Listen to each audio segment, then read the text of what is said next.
मैं हूं आलिया और आप देख रहे हैं breaking barriers with Alia Shah. Welcome to my show. आप सबको अपने प्रोग्राम में खुश आमदीद कहती हूं। थैंक यू सो मच कि आप मेरा शो देखते हैं। Keep watching. बहुत बहुत शुक्रिया। आज अपने प्रोग्राम में मेरे पास 3 खबरें हैं आपके लिए, बहुत अहम खबरें हैं और तीनों पर हम बात करेंगे। तीनों का ताल्लुक पाकिस्तान, अफगानिस्तान और भारत से है। तो चलिए शुरू करते हैं। पहली खबर जो मेरे पास मौजूद है, जो कि इंटरनेशनल और नेशनल मीडिया में शाया हो रही है, पब्लिश हो रही है, इसके ऊपर बात की जा रही है, आर्टिकल्स लिखे जा रहे हैं। वो खबर ये है कि अफ़गानिस्तान में मौजूद जो तालिबान है, जहाँ पर उन्होंने अपना कंट्रोल हासिल कर लिया, वहाँ पर उन्होंने टैक्स कलेक्शन का आगाज़ कर दिया।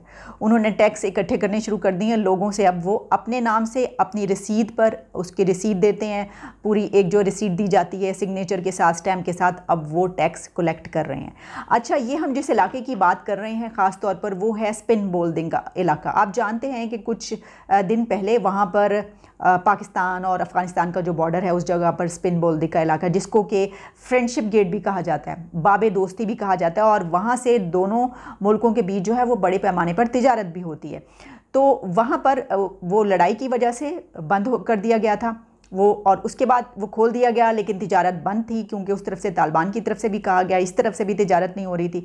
लेकिन अब जब दोबारा से वहाँ पे ट्रेड का आगाज़ हुआ, तो वहाँ पर जब ट्रेडर्स जाना शुरू हुए तो पता ये चला कि तालिबान ने अपने उस तमाम इलाके पर जहाँ पर कंट्रोल हासिल कर लिया, वहाँ पर उन्होंने टैक्स कलेक्शन का आगाज़ कर दिया। अच्छा, इसकी उन्होंने पूरी एक टैरिफ जो लिस्ट होती है पूरी वो जारी की है। उस लिस्ट में तकरीबन कोई 400 के करीब गुड्स कह लें आप, प्रोडक्ट्स जो जाती हैं, वो उसकी तफसील है कि किस प्रोडक्ट पर कितना वो लेंगे टैक्स, उसकी क्या डिटेल्स हैं। और इसके अलावा उन्होंने जो है वो इस लिस्ट में जो है वो तकरीबन 20 पेजेस पे मुश्तमिल है, 20 सफ़ात पर मुश्तमिल है ये लिस्ट जो उन्होंने फ़राहम की है। अच्छा, ज़ाहिर है कि जो ट्रेडर्स आ जा रहे हैं उन्हीं के ज़रिए जो है वो लिस्ट भी पहुंची। तो अब आप जानते हैं कि इतने बड़े पैमाने पर पाकिस्तान और अफ़गानिस्तान के बीच ट्रेड होती है, और मसला क्या है? मसला ये है कि एक तो इसका ये एंगल कि अभी तो सदर अशरफ गनी की हुकूमत कायम है और वो भी टैक्स ले रहे हैं, और दूसरा तो इसके बावजूद उन्होंने शुरू कर दिया। लेकिन जो अहम मसला वो ये है कि जो ट्रेडर्स हैं उनको डबल टैक्स देना पड़ रहा है। इसकी वजह यह है कि वो ऑलरेडी प्रेसिडेंट अशरफ गनी की जो हुकूमत है उनका टैक्स देते हैं, उनकी तरफ से उनसे टैक्स लिया जाता है, और दूसरी तरफ अब तालिबान ने भी टैक्स लेना शुरू कर दिया।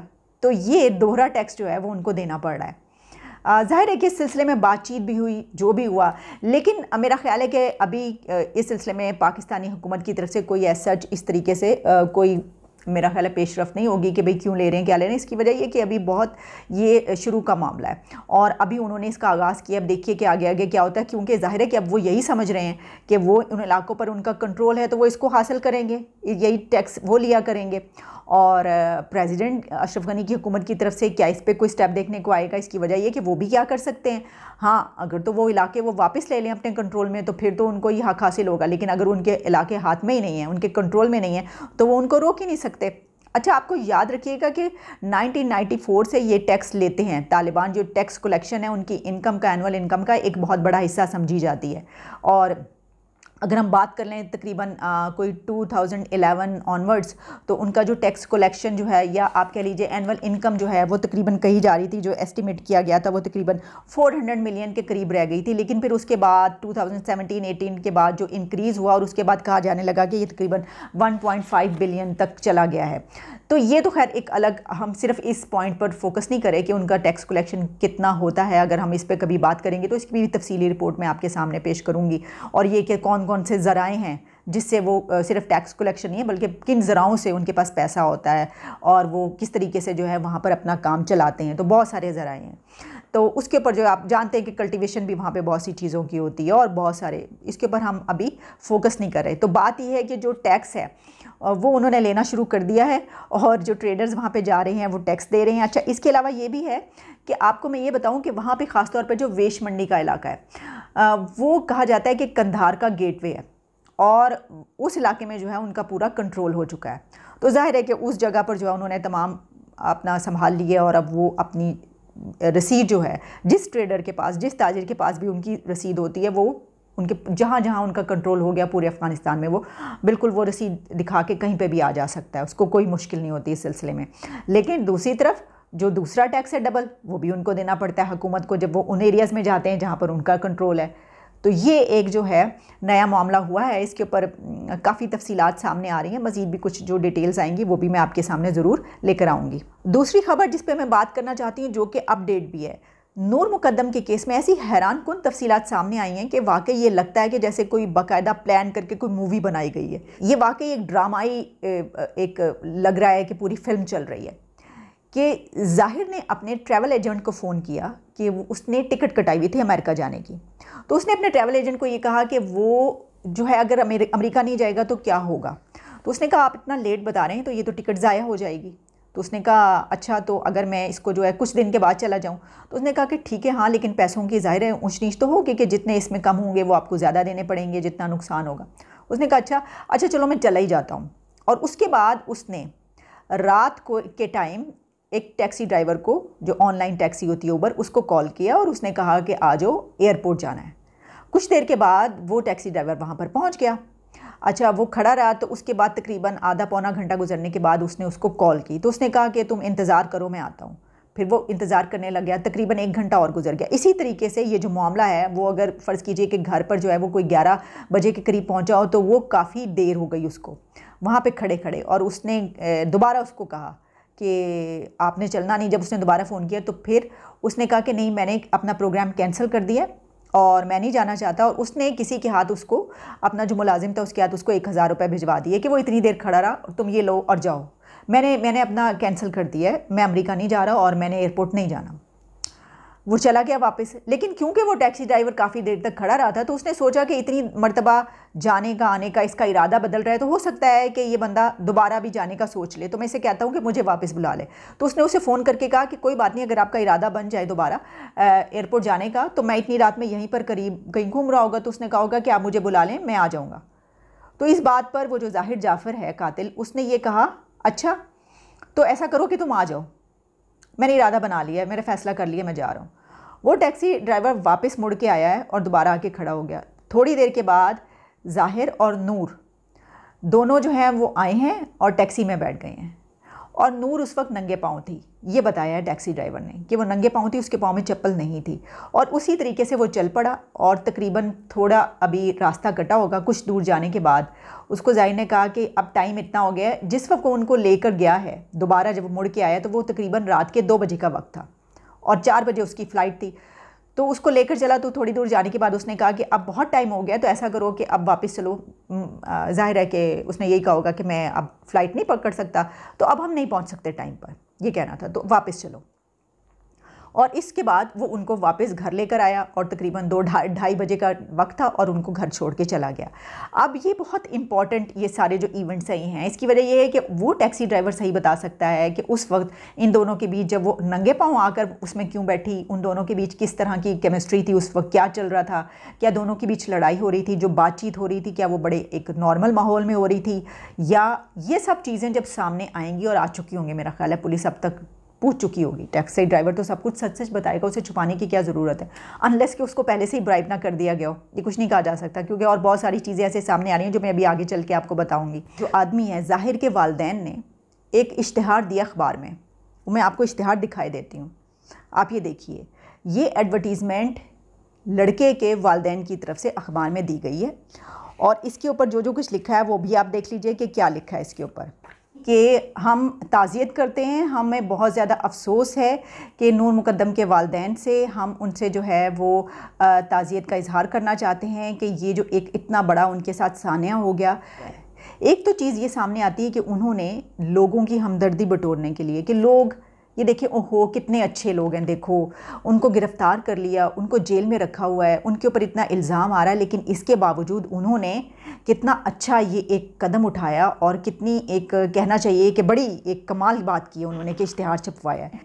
जो एक चौधरी होता है ना गाँव का, वो जब अपने मज़ारे को किसी को मारता है तो मारने के बाद उसको पैसे भी दे देता है, उसके घर भी चला जाता है उसकी हालत पूछने के लिए, लोगों को दिखाने के लिए, कोई बात नहीं ये हुआ है तो देखो, फिर उसके साथ में अच्छा भी बहुत हूँ। ये होती है एक मेंटालिटी एक ज़मींदार की, एक मज़ारे की, एक ऐसी क्लास की जो समझता है कि पैसे से सब कुछ मुमकिन है। अच्छा, इस फैमिली ने ये भी सामने आया कि इस फैमिली ने ये वाक़या क्यों नहीं सामने लाए, पुलिस को इन्होंने इतना सब कुछ हो जाने के बाद फ़ोन क्यों नहीं किया था, क्योंकि ये समझ रहे थे कि इनके ख़ानदान की बड़ी बदनामी होगी। किया ये बड़ी बहुत ही एक क्या कहना चाहिए मज़ाक़ा ख़ेज़ बात लगती है। ये हैरत होती है कि ऐसे लोग भी इस दुनिया में मौजूद हैं। असल में इसकी जगह पर उनकी तरफ से एक ऐसा इश्तिहार, एक ऐसी एडवर्टीज़मेंट आनी चाहिए थी जिसमें वो ये लिखते कि हमने अपने बेटे को आग किया, हम उसको डिसोन करते हैं, वो आज से हमारा बेटा नहीं है और जो कुछ उसने किया वो खुद ज़िम्मेदार है, आप उसके साथ जो कुछ मर्ज़ी करें। ऐसा आता तो आपकी इज़्ज़त अगर कोई है तो उसमें इजाफ़ा होता, या नहीं थी इज़्ज़त तो भी मिल जाती। लेकिन जो इश्तिहार इन्होंने दिया है उससे इनकी मेंटालिटी और माइंडसेट का पता चल रहा है। चलें जी, एक आखिरी ख़बर मैं आज बात करना चाहती हूँ शिल्पा शेट्टी के केस पर। मैंने अभी तक इसको टच नहीं किया, ना इसके ऊपर बात की। अच्छा, वैसे तो ये केस जो है इसकी बहुत सारी तफसीलात सामने आ रही है, मैं उन तफसीलात में नहीं जाना चाहती। देखिए, मैं इस केस को ना शिल्पा की पर्सनैलिटी के हवाले से देख रही हूँ। ये मुझे नहीं पता कि अभी तक जो खबरें आई हैं, कहा जा रहा है, बहुत सारे लोग ये कह रहे हैं कि शिल्पा को ये पता होगा कि उसका जो हस्बैंड है वो ऐसा काम करता है। पहली बात तो ये कि मुझे नहीं लगता कि शादी से पहले शिल्पा को ये पता होगा कि जो उसका शौहर राज कुंद्रा, जिससे वो शादी करने के लिए जा रही है, वो ये वाला काम करता है। अगर उसको ये पता होता तो वो ये वाली शादी कभी ना करती, मैं ये समझती हूँ। इसकी वजह ये है कि शिल्पा के ऊपर मैं बात इसलिए करी हूँ कि वो बहुत ही स्मार्ट, इंटेलिजेंट, खूबसूरत खातून है। उसने बड़ी स्ट्रगल की, यानी उसका ताल्लुक़ किसी फिल्म इंडस्ट्री के ख़ानदान से नहीं था। वो अपनी पूरी स्ट्रगल करके सामने आई, फिर उसके बाद वो आहिस्ता आहिस्ता उसने बड़े अच्छे रोल्स किए और फिर वो एक अच्छी अदाकारों में उसका शुमार होने लग पड़ा। ये जो जुर्म है, ये जो उसने काम किया, ये तो किसी सूरत एक्सेप्टेबल नहीं है ना। यानी आम तौर पे ये तो किसी भी सोसाइटी में इसको कबूल नहीं किया जा सकता। एक ऐसा काम है जो किसी भी नॉर्मल इंसान से ये नहीं समझा जा सकता कि वो कोई ऐसा कारोबार शुरू कर देगा। अगर उसको पता चल गई थी तो उसको ये ज़रूर करना चाहिए था कि वो उससे ताल्लुक़ ख़त्म कर लेती। वो कहती कि ठीक है, ओके, अगर हम इस तरह नहीं कर रहे तो तुम ये काम छोड़ दो, मैं तुमसे जो है वो अलहदा नहीं हो रही, कुछ नहीं हो रही, मैं ताल्लुक़ अगर ख़त्म नहीं कर रही तो फिर एक शर्त है, एक कंडीशन है, और वो कंडीशन ये है कि तुम ये काम छोड़ दो, तुम ये कंपनी बंद कर दो। तो उसको फिर वो कंपनी बंद करवा देनी चाहिए थी। अगर मेरा ख्याल है अगर उसे पता होता तो वो ये कंपनी बंद करवा देती। और अगर उसको शादी के बाद ये पता चल गया था और उसने वो कंपनी बंद नहीं करवाई तो फिर मैं इसके ऊपर शिल्पा पे भी ये इल्ज़ाम आता है, उसको भी जो है वो उसमें शरीक है उस जुर्म में। लेकिन मैं अपना एक ख्याल बता रही हूँ कि वो जिस टाइप की, मतलब वो ज़ाहिर है कि उसका इस किस्म से कोई ताल्लुक़ नहीं, तो वो, और फिर ये भी कि वो काफ़ी कमा चुकी थी, उसको ऐसा जिस तरीके से जो है कोई ज़रूरत नहीं थी पैसों की। वो कहे हाँ ठीक है, चलो ज़रूरत है तो तुम करते रहो। लेकिन ये तो खैर एक सानवी बातें जो हम बात कर रहे हैं, लेकिन मैं सिर्फ ये बताना चाह रही हूँ कि शिल्पा के हवाले से मेरे जहन में ये चीज़ें आ रही हैं। और इसके अलावा ये भी है कि वो ये कर सकती थी, ये बात तो ठीक है, वो ये कर सकती थी कि कंपनी बंद करवाती। और मैं जो ये बात कह रही हूँ कि मुझे लगता है उसे नहीं मालूम था, इसलिए कि वो कंपनी उसके बेटे के नाम पर है। अब इतने छोटे बच्चे के नाम पर अगर माँ को पता हो कि ये काम ऐसा है और उसके नाम पर ये कंपनी बन रही है तो वो कभी भी ये नहीं होने देगी। इससे मुझे लगता है कि उसको नहीं पता था कि ये कंपनी दरअसल ये काम। अच्छा, हम देख रहे हैं कि कुछ अरसे से जो बॉलीवुड है उसमें इस तरह के केसेस सामने आ रहे हैं। सुशांत सिंह राजपूत का जो केस था वो जब सामने आया था उसके ऊपर भी बहुत ज़्यादा अफसोस हुआ था, पूरी दुनिया में उस पर बात की गई थी। इसकी वजह ये कि वो, एक तो ये कि बाद में पता चला इतना टैलेंटेड, क्या क्या काम वो करता था, उसने क्या क्या उसने अपने ड्रीम्स रखे हुए थे और क्या उसके एम्स थे और वो करने जा रहा था। आम तौर पर जो है वो बड़े से बड़े एक्टर भी इस तरह के दिलचस्पियाँ, इस तरह के इंटरेस्ट नहीं रखते। चांद पे उसने ज़मीन ख़रीदी हुई, फिर उसके बाद जो है वो हॉलीवुड में कोई उसने अपना शुरू कर रखा था, कुछ वो बहुत बड़ी कुछ पैमाने पर कोई फिल्म बनाने जा रहा था, इस तरह की सारी चीज़ें, और बहुत डिसिप्लिन था। ये सब कुछ सामने आया और इतनी यंग एज में, और फिर जिस तरीके से अचानक पूरा सरारियत से उसको मारा गया, तो केस इतनी देर तक चला और हम देखते रहे। जो अर्नब गोस्वामी, वो तो जिस केस के पीछे पड़ जाए तो वो तो फिर जब तक कंप्लीट ना हो जाए। लेकिन इसके बावजूद इतने बड़े बड़े लोगों के इस केस में नाम आए, लेकिन केस वहीं का वहीं, यानी कोई नहीं, पता ही नहीं चला कि क्या वाकई उसके पीछे लोगों का हाथ था क्या या नहीं था, या सब एक ये बिल्कुल झूठ था, ऐसा कुछ था ही नहीं और वो एक हादसाती मौत थी। लेकिन कुछ ना कुछ तो पीछे ज़रूर था, लगता नहीं है कि यह हादसाती। अच्छा, उसके बाद से इतने केसेस सामने आ रहे हैं। फिर हमने देखा कि दीपिका जो हैं उनको ख़ासतौर पर मंशियात के हवाले से जो है केस चला के वो इस्तेमाल करते, और बहुत सारे लोग वहाँ पे, इसका पूरा एक कार्टल है, इस तरह की चीज़ भी सामने आई, पूरा ग्रुप है। तो मुझे लगता है कि कुछ साल पहले तक तो ऐसी बातें जो हैं, बहुत बड़ी इंडस्ट्री है बॉलीवुड की, दुनिया की, ऐसी बातें सामने नहीं आती थी। अब कुछ अरसे से ऐसी बहुत सारी चीज़ें सामने आने लग पड़ी हैं। तो चलिए इजाज़त दीजिए, दोबारा आपसे मुलाकात होगी, और भी टॉपिक्स हैं और भी ख़बरें हैं, फिर आपके लिए एक अच्छा सा प्रोग्राम लेकर आऊँगी। Thank you so much for watching my show. Keep watching, keep smiling.